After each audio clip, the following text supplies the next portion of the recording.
Did everybody remember to set your phaser to stun? Right? Scotty, where's that power? I'm giving her all she's got, Captain. Am I dated? What's he talking about?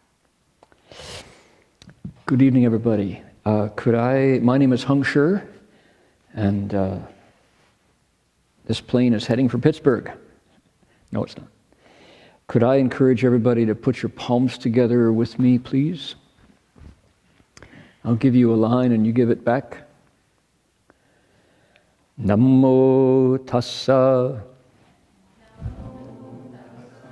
bhagavato arahato samma sambuddhassa. Homage to the blessed, noble, and perfectly enlightened one. Namo Sadanto Suchedoye Olahuri Samyao Sanputoshe. Excellent. Okay, how about this? Supreme and wondrous Dharma. Subtle and profound. Rarely is encountered, even in a million eons. But now we see and hear it, and accept it reverently. May we truly understand the Buddha's actual meaning. Really. Okay, I want to establish at the very beginning that I am not Marty Verhoeven, just in case anybody was confused about that point. I'm standing in for Marty. Marty is happily in Wisconsin, reuniting with former classmates and professors and friends. So he's asked me to stand in tonight for the Sixth Patriarch's Dharma Jewel Platform Sutra lecture, which I'm happy to do. And it's kind of amazing that I haven't met all of you since I live here and have for 22 years. But the way to fix that is for you to all come tomorrow night too, because I'm the Saturday night monk, right? I hang out here 24 hours from now, lecturing on a different sutra in English, which is a plus. And it's the flower garland, the Avatamsaka Sutra, called in Chinese the Da Fang Guang Fo Hua Yan Jing. Does everybody have a sutra? And we're explaining this is my shameless blurb, shameless advertisement for tomorrow's lecture. We're explaining one chapter in the Flower Garland Sutra called the 10 Stages, or the 10 Grounds chapter. Roger, we couldn't have run out of sutras, right? There are more, aren't there? Yeah. All right. A little Yankee ingenuity there. Yeah. Great. So 7:30, we don't meditate that first 45 minutes. We do a Dharma request, but the spirit and the intention is the same, which is to let the Buddha's voice be heard in English. We're asking a question: does the Buddha speak English? And come and find out. Check it out. Now, we've done our official formal request, and Marty is a layperson, and he likes to sit down below, which is, from the point of view of the tradition, appropriate. I'm a monk. If I were to sit down below, people would say, 不如法，你怎么不懂？怎么搞的？什么都忘了, So to avoid that, we can't have that. So I sit up here. I'd like to invite you, please, to turn in your text to page 86. 86. And those of you who would like to, please turn to page 199. 199页. All right? And actually, I'm going to go to page 199 first.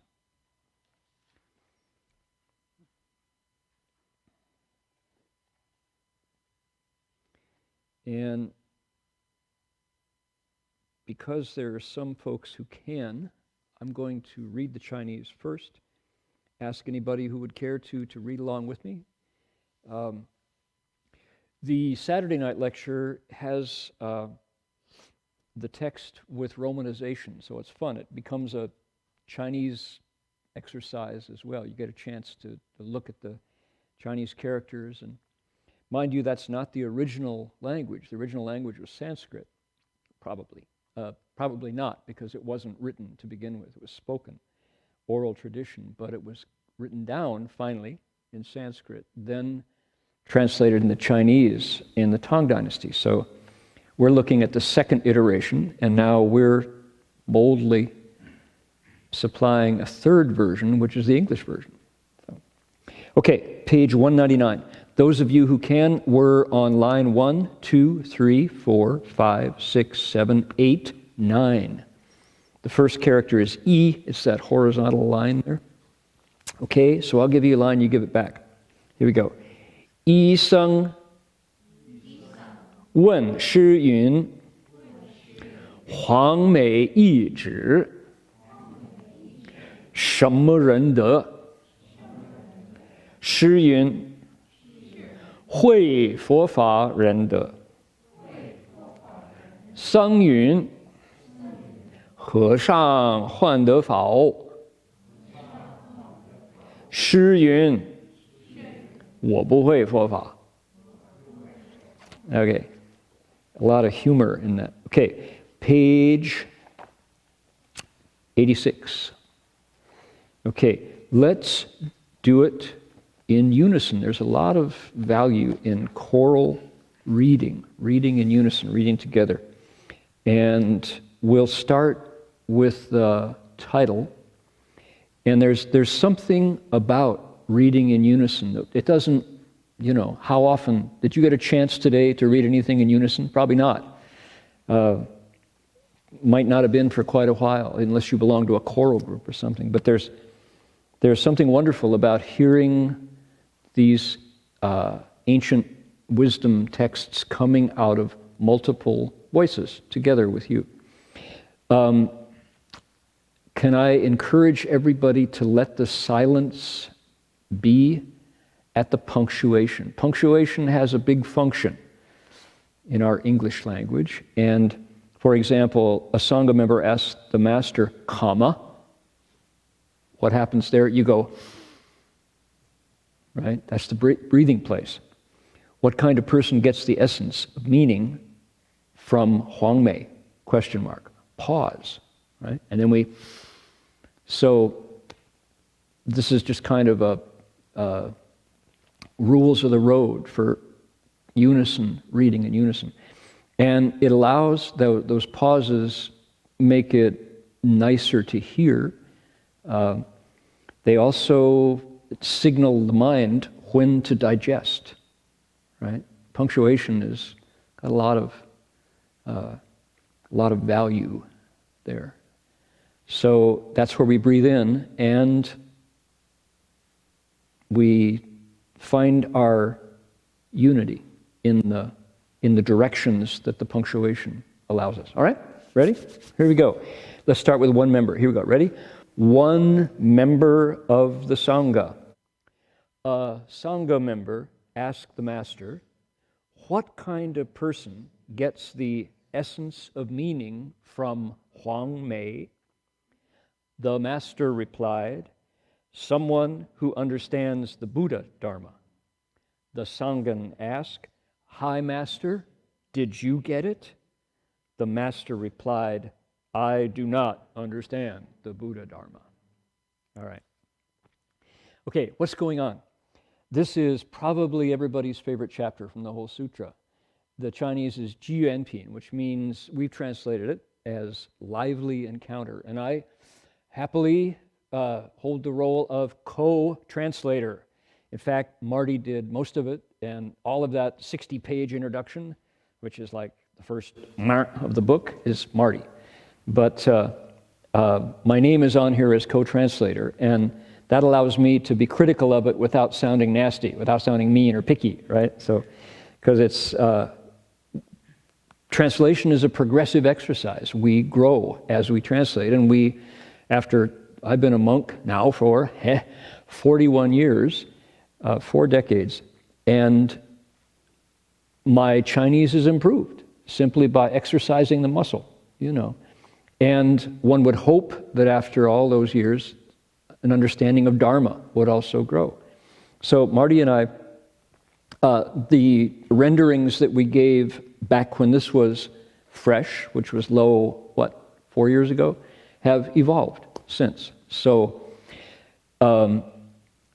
Ji Yuanping, Lively Encounters, pretty good translation to say this is the opportunity for people who cultivated, back in the Tang Dynasty, 1400 years ago, to hear that, oh boy, the person who has the robe and the bowl, that's the jargon phrase, the person who has inherited the mind-to-mind teaching is alive and over there in the woods on the mountainside. You go talk to him and you can test out to see if you're enlightened too by his standards. All right? So people did. That was big news. Suppose we heard, oh my gosh, there's an enlightened person. Where would he be? Marin County, probably, right? Drives a BMW, practices the upper middle way, right? So, yeah, no. Well, maybe, bodhisattvas appear in all kinds of forms. So, maybe he's over in Fruitvale, and he lives down on International Avenue and dodges bullets. Who knows where an enlightened person would be? We don't know. Maybe it's you. Maybe you're about to become. Maybe it's a woman in a woman's body. Why not? So you hear that the robe and bowl is over there in Cao Xi and Cao Creek. People showed up. They did. They came, usually, we've discovered as we've been following these interviews, that there's usually 2 reasons. One is people don't understand the Dharma and they're coming for clarity. They want to know whether he can tell them what's wrong. One of the monks recited the Lotus Sutra 6,000 times, right? Somebody else bowed to the Nirvana Sutra. And we heard last, Zhi Huang was the last one, but the one before, Master Yongjia, the master from Yongjia, named Xuanjue. Yongjia Dashi is the monk from, usually there's they call it a sobriquet. There's a name given because of politeness, because of courtesy titles in the Sangha. You don't say Xuanjue, you say the monk from somewhere, where his monastery was located. So the monk from Yongjia, which is the place. We found out that he came for the other reason, which is what? He was already awake. And interestingly enough, we had another character pop up twice in these interviews. His name was Xuan Che. And what did Xuan Che do? He was a recruiter. He was one of the 6 patriarchs, Men Ren, a door person, meaning a disciple who had already realized the way. And he went about wandering through the various monasteries, hamlets, towns of the south, looking for people who could come to Cao Xi, to Nanhua Monastery, and give the 6th Patriarch, Master Hui Neng, give him a chance to find the talent. So he goes to the place called Yongjia and meets Xuanjue and is very impressed by him because this guy is already Mingxin Jianxin. He's lit up his mind, he's seen his nature. And so Xuanjue says, oh, well, can you certify me? And Xuan Che says, no, I actually, not my job, but my teacher can. Let's go together to Caoxi, to Cao Creek, and I'll introduce you to my teacher. How about that? So they do, right? And this is the second person he's recruited out from the talent in the South. So those are some of the reasons why people have shown up at the door of the Sixth Patriarch. And tonight, this person comes with a very different agenda. And he is so unremarkable that they don't even give him a name. They call him Yi Sung, a monk, a Sangha member. There's a very funny synchronicity happening here, which I thought I'd mention, which is Marty has, how many years, Roger, how many years has Marty been explaining this text?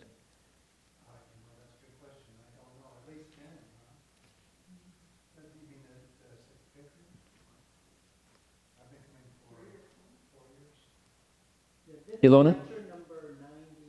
98 lectures. All right, 98 lectures. So that's great, And we, the DRBA, Dharma Ram Buddhist Association, has been going to Europe since 1989 on various delegations. We just came back from UK and from Poland, where Master Hua first went in 1989. The European disciples said, gosh, you guys show up every 3 or 4 years at best. We're hungry for Dharma. Could you possibly arrange a lecture that had some liveliness, where we could actually interact with you? So we said, sure. Internet conferencing software is mature now. So I started a sutra lecture series using the very same sutra. Only I started like 2 years ago. So it happens on Fridays at 12:30 here, which is 7:30 p.m., mostly on the continent. And completely independent of Marty's lecture, we wound up today on the very same page. So this is the second time I've lectured on one member of the Sangha today. How about that? I mean, that is remarkable synchronicity. All right. So what's different about one member of the Sangha? He's asking a loaded question. He ain't sincere, right? So what does he do? He shows up, he says, what kind of person gets the essence of meaning from Huangmei? Now there's Buddhist code language. That's code. Whoever says such a thing, right? What kind of person, essence of meaning? Hello? From Huangmei, yellow plum. What's he saying? Please speak English. Okay, what's he doing? Another way to translate, and that's why I say we've kind of progressed in our understanding. Huangmei yi zhi, yellow plum, intention and essence. 什么人的? Who got it? Okay, what's he asking? It's the same, this is my interpretation, right? He's asking the same old question that was asked at the very, very beginning of our story, where the young kid, the woodcutter from the south, shows up at Huangmei, Yellow Plum, the Fifth Patriarch's monastery, gets the Dharma, and Master Hongren, the Fifth Patriarch, says, run, hide, they're coming after you. And they did, right? Remember the story? Fifth Patriarch rode him, actually he said, I'll take you across. And the brand new future Sixth Patriarch, the brand new Patriarch, who was still a layman at the time, said, Shifu, I'll take you across. Rode him across, and then split. And the Fifth Patriarch came back to Yellow Plums, to his monastery, and stayed inside for a couple of days, didn't come out and eat. Why? To give the new guy a couple days head start. That's why. Sure enough, they said, who got it? Where'd the robe and bowl go? We know you didn't give it to to Sheng Hui, who was the Xuan Hui? Xuan? Who? Who was the, let's see, Sheng Xiu Fasher. We know he didn't get it. Who got it? So he said the able one got it. Immediately they set off in pursuit. They wanted to grab the robe and bowl. So Buddha Dharma in the Tang Dynasty was wild and woolly, right? They could have grabbed him and taken the robe and bowl and sold it for a lot of money, or posted themselves as the patriarch, right? So one monk did. Someone with wings on his heels took off after the sixth patriarch. Why? He wanted the robe and bowl. So does Yi-Sung. The intent of Huang Mei, bogus question. Who got it? Shemarinda. What he's saying is, have you got the robe and bowl? To the sixth patriarch. He wants it, right? So, is the sixth patriarch confused or intimidated? Not this monk. What does he say? Somebody who understands the Buddha Dharma got it, right? He says, you throw me a curveball, I'm throwing you a curveball. He said, so puts it right back. He's holding a mirror on the questioner, right? You're asking me who got it? I'm not going to tell you who got it. You're not sincere. Somebody who understands the Buddha Dharma got the robe and bowl. Huang Mei Yi Zhi, what is it? The essence of meaning from Huang Mei means who's the patriarch? That's what he's asking, which is none of his business, right? The sixth patriarch's answer is to say, cultivate the way, you don't have to ask me.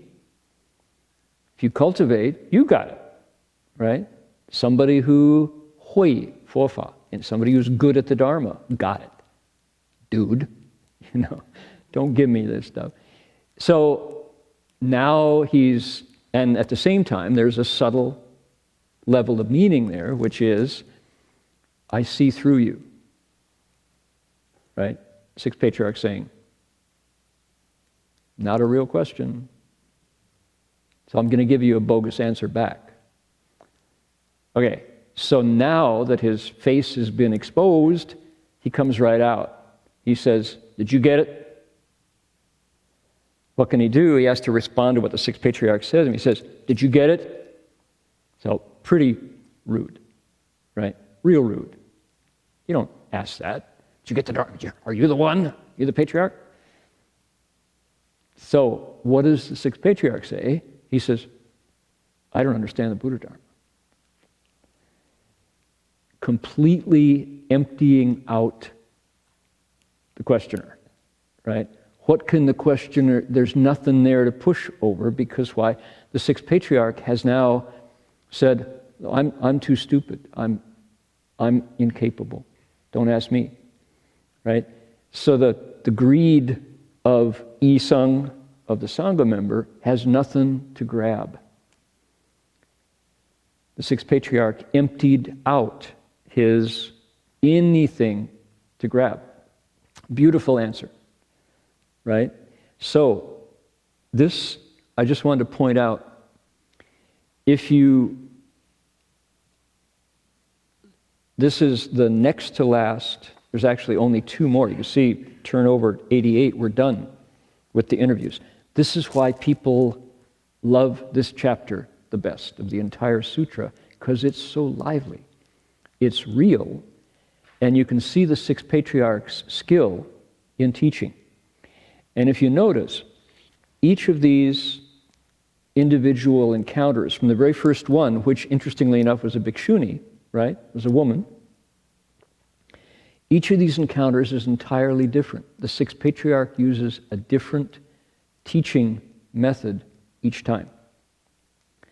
The monk just before, is it Xingsi? It's not Fa, I think it's Xingsi Fa Shi. Is it Zhitong?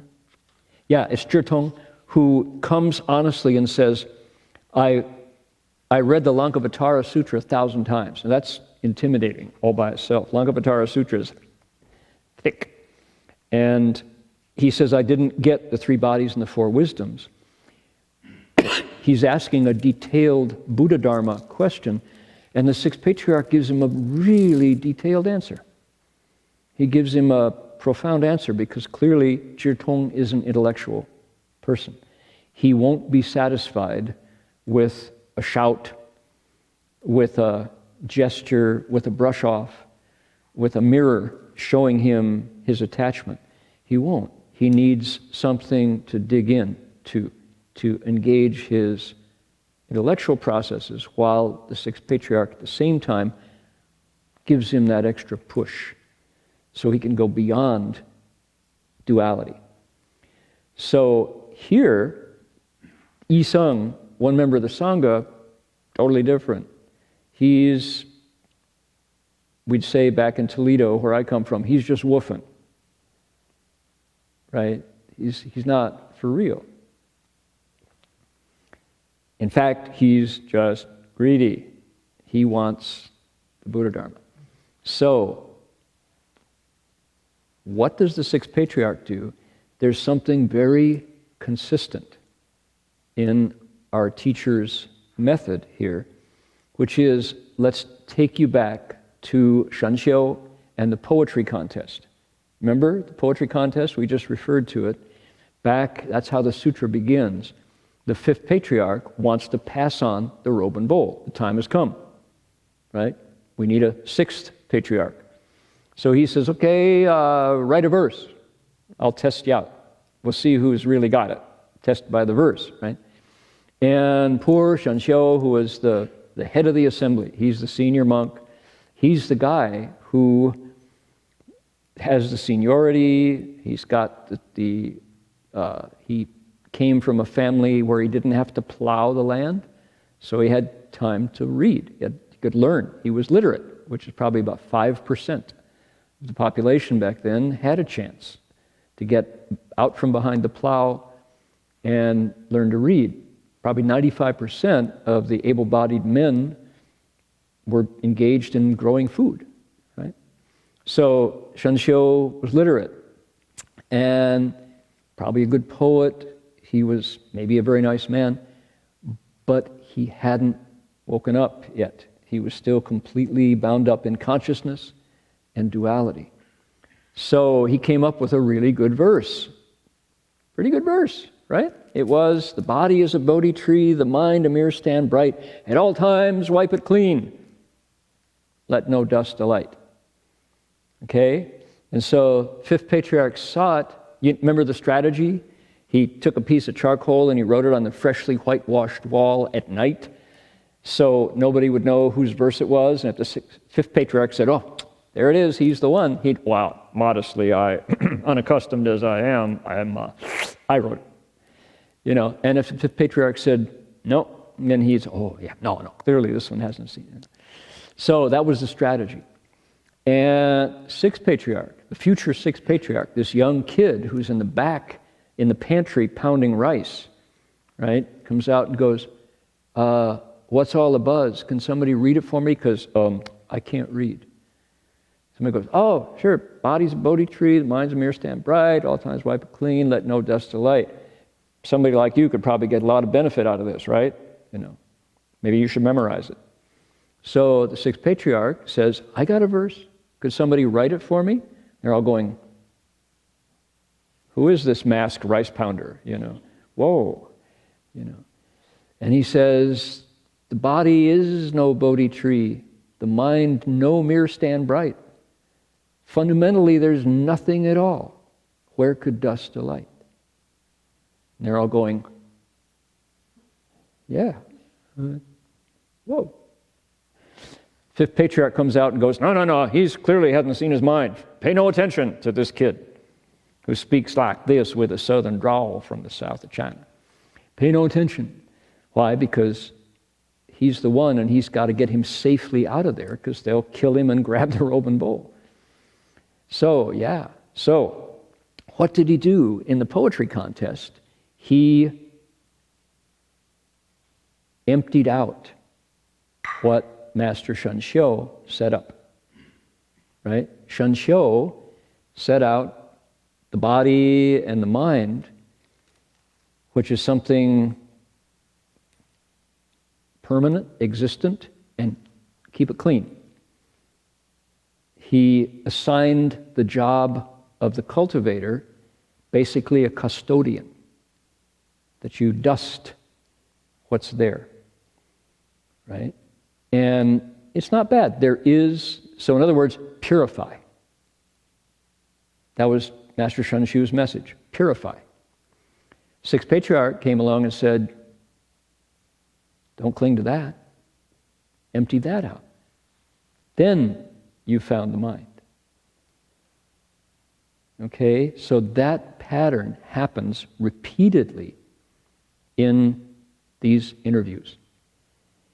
You see it particularly in two previous, which was Master Yongjia, Xuanjue, right? They have that incredible dialogue that Marty talked about 2 weeks ago, where there's this genuine pushing hands. Anybody Taiji students, where you push hands, and you keep connected, but you empty out, and your opponent goes over.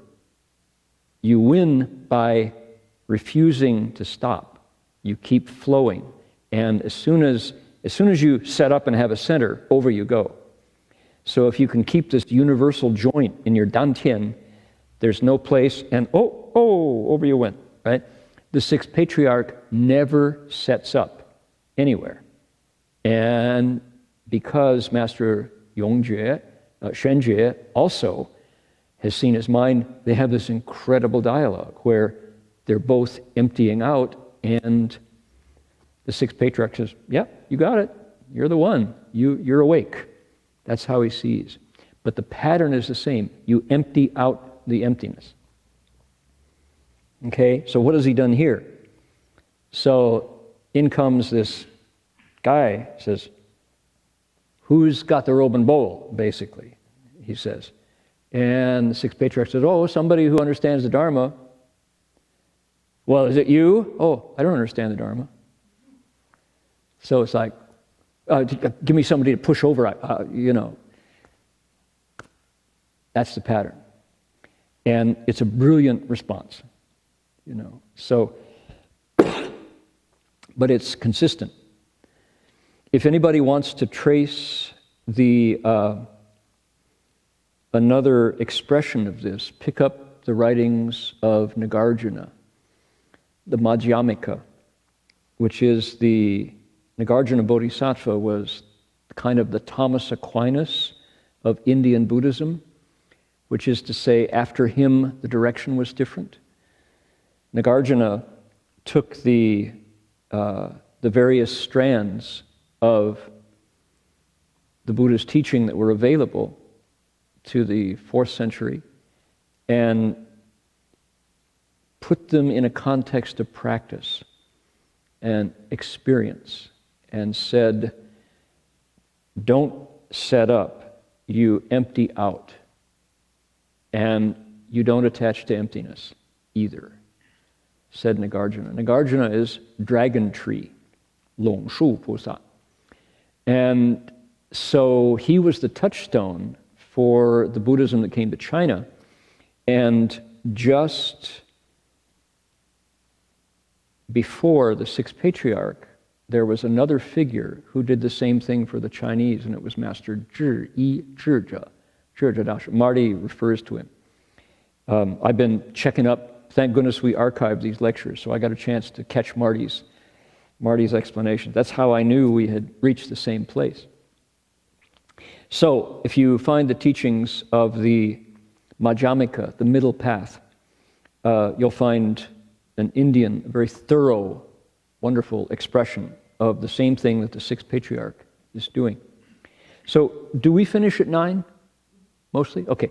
So, if you all will indulge me, we mentioned 2 pages ago on 84. From then on, he was known as the Overnight Awakened One. Later on, he wrote the Song of Awakening, which circulated widely. So it's called the Zhang Dao Ge, in Chinese.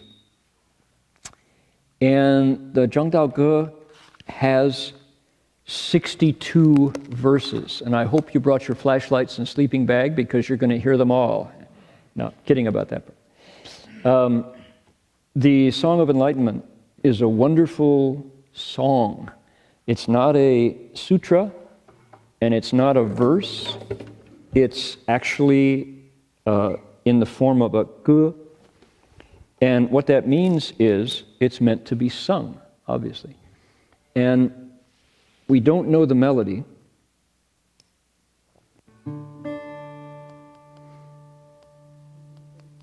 Nope. Number 4. The melody is lost to in the dust of time because there's no notation for music. Thank you. Got it, Lon. But the verses are amazing. And the verses, they're raw. If there's any equivalent, it would be hip-hop, spoken word poetry. He is singing from the mind ground. Clearly, Master Shenjie sees his nature. He's the one who had the pushing hands encounter with the Sixth Patriarch and couldn't set up anywhere. So the Sixth Patriarch said, Ru Shi, so it is. You got it. And it's brilliantly reflected in the 62 verses. So I really, really wanted to bring it out as a song and have it be heard again. And have it be heard musically.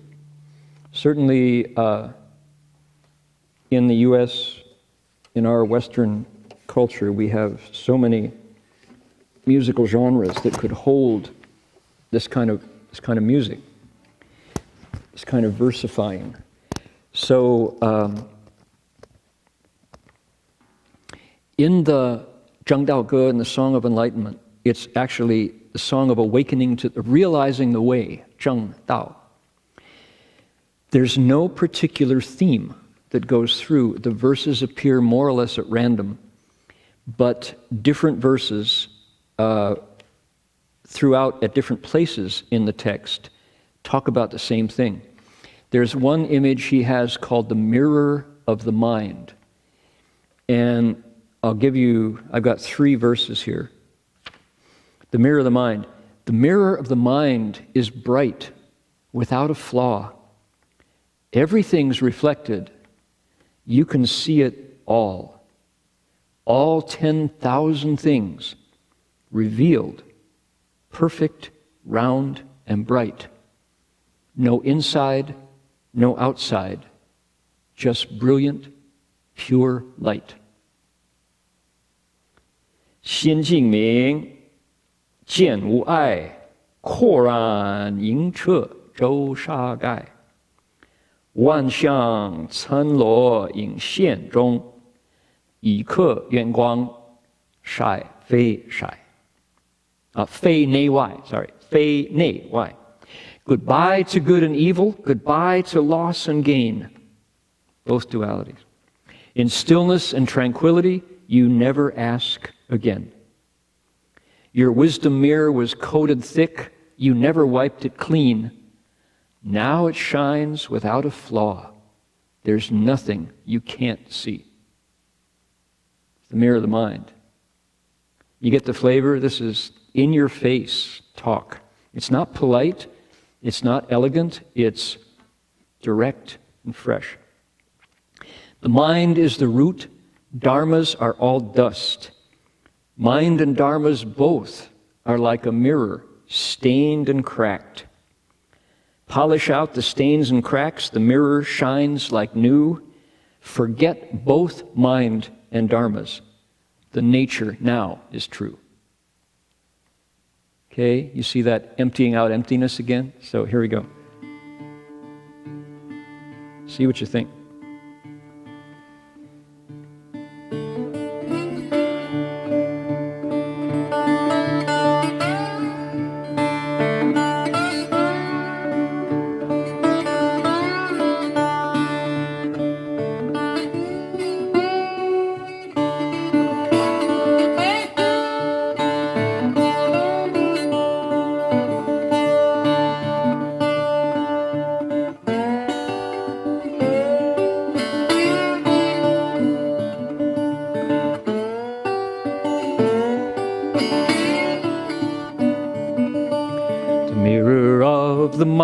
mind is bright without a flaw.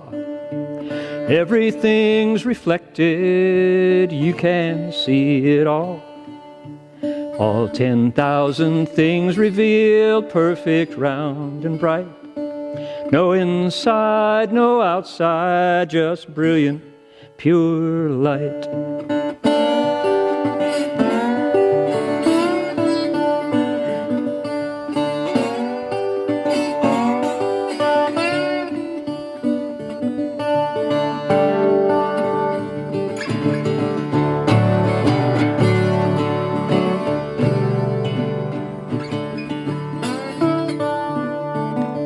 Goodbye to good and evil, goodbye to loss and gain. In stillness and tranquility, you never ask again. Your wisdom mirror was coated thick, you never wiped it clean. Now it shines without a flaw, there's nothing you can't see.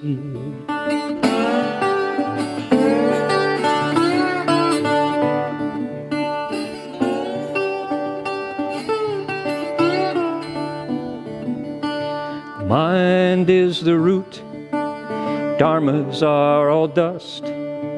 Mind and dharmas both are like a mirror, stained and cracked.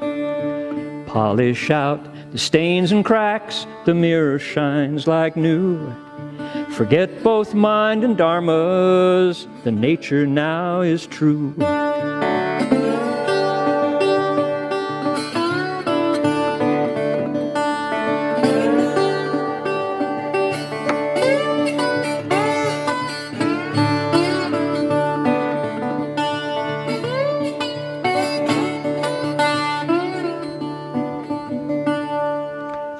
All right, give you one more.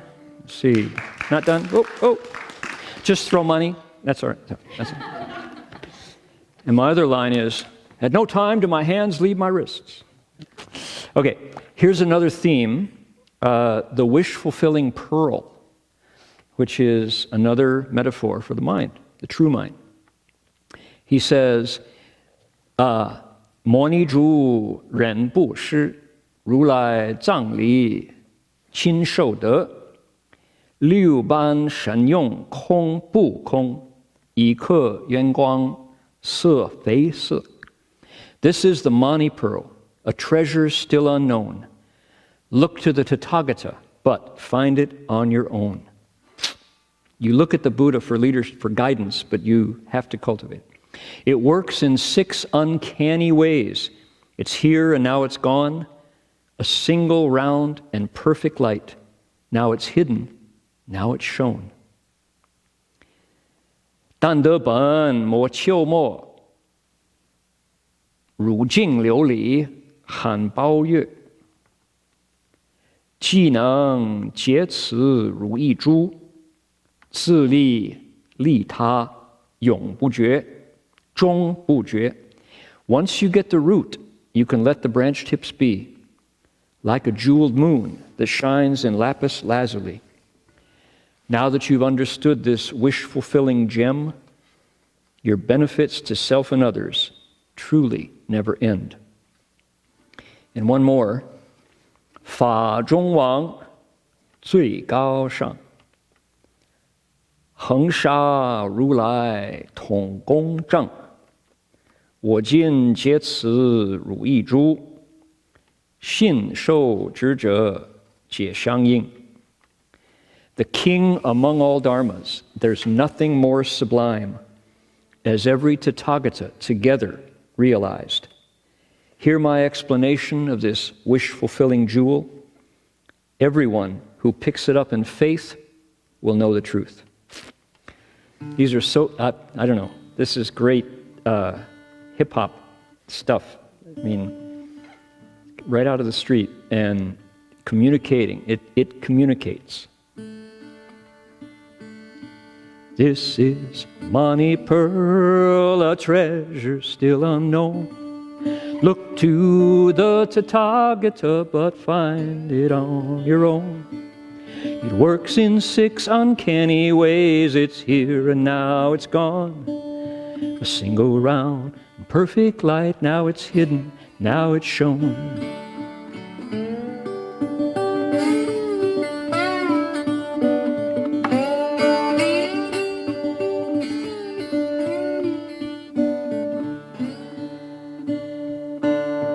Once you get the root, you can let the branch tips be like a jeweled moon that shines in lapis lazuli.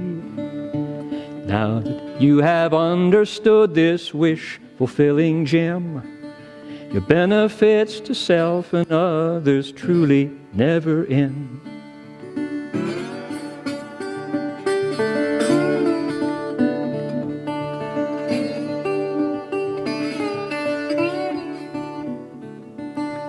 King among all dharmas, there's nothing more sublime, as every Tathagata together realized. Hear my explanation of this wish-fulfilling gem. Jewel.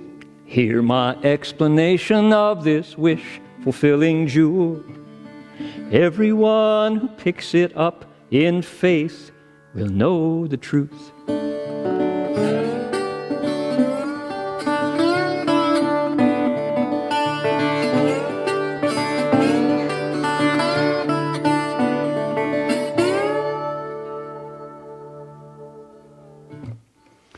There you go. Okay. There is, oops, don't want that to fall off. There is a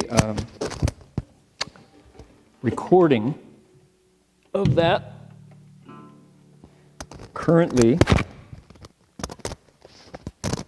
It's just been mastered, and we're in the process of designing a package to hold it, and we'll have it out available for folks to listen to. Ideally before the new year. We'll see how that goes.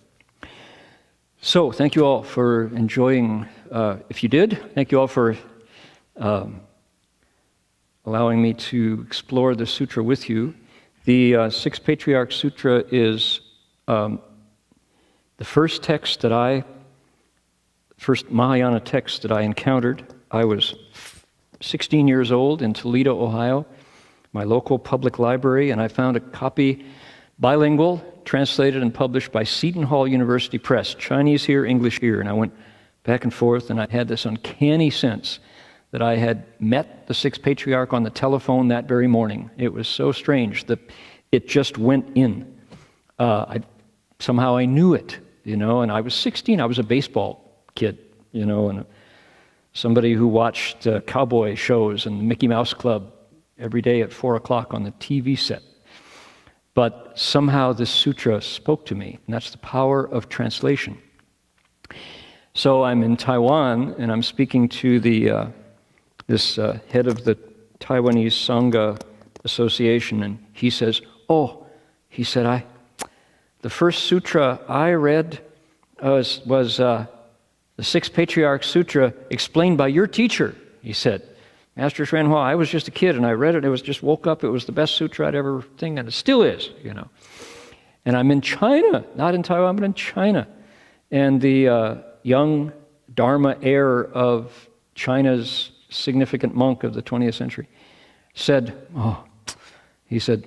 most important book I ever read was the Sixth Patriarch Sutra. He said, it's the one your teacher explained, he said. So, something about this text goes far and wide. And I think the chapter we're just about to finish is everybody's favorite. So, please continue with Marty and support him. Having a lay practitioner like Professor Verhoeven here every week explaining it to you is very special. And people really like Marty's lectures because it's clear that he's deeply entered that text. And being the translator of that edition doesn't hurt either. So, all right. Blessings to everybody. Have an autumn that brings peace and serenity to yourself and others, and joy. If you're cultivating and you're afraid as a result of your practice, you're doing it wrong. That's a speech I'm about to give to the monks and nuns up at where I come from. And that's a story for another time. There should be joy in your practice. And it's kind of like digging down through the mud and discovering buried treasure. And that's a treasure that you get. Once you get the roots, you can let the branch tips be like a jeweled moon that shines in lapis lazuli. Now that you've understood this wish-fulfilling jewel, now that you have understood this wish-fulfilling gem, the benefits to self and others truly never end. So, can we transfer the merit? We do it turning the mind into this broadcast tower. We used to say like a lighthouse, but who's seen a lighthouse? What do we see? Cell phone towers, right?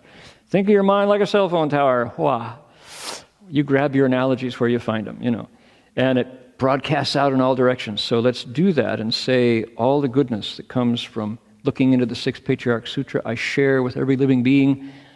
Or, who do you want to transfer to? Grandma? Maybe grandma's experiencing some depression, feeling like doesn't know what's ahead. Transfer to her heart, lighten it up.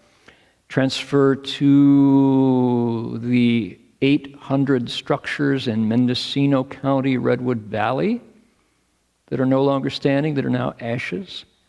Redwood Valley, a town of 6,000 folks, lost 800 buildings. Transfer wherever you see a need. You say, I dedicate my merit to, fill in the blank, with the wish that, fill in the blank. It's your gift that you'd care to make. All right?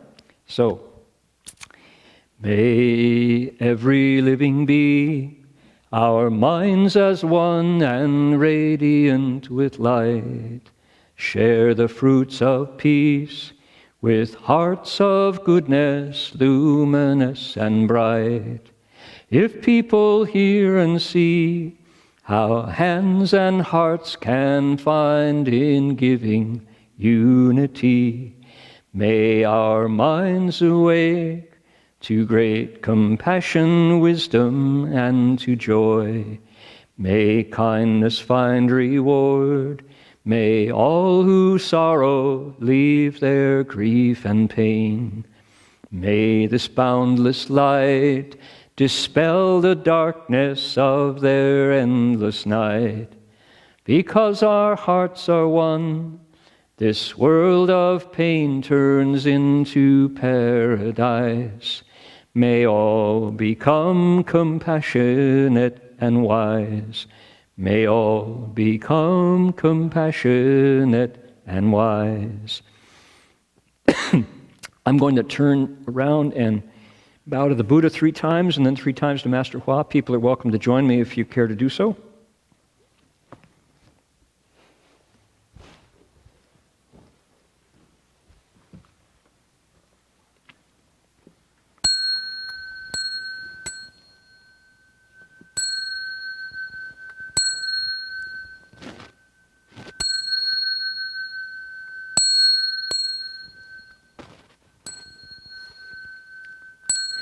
Bow in respect to the Venerable Master.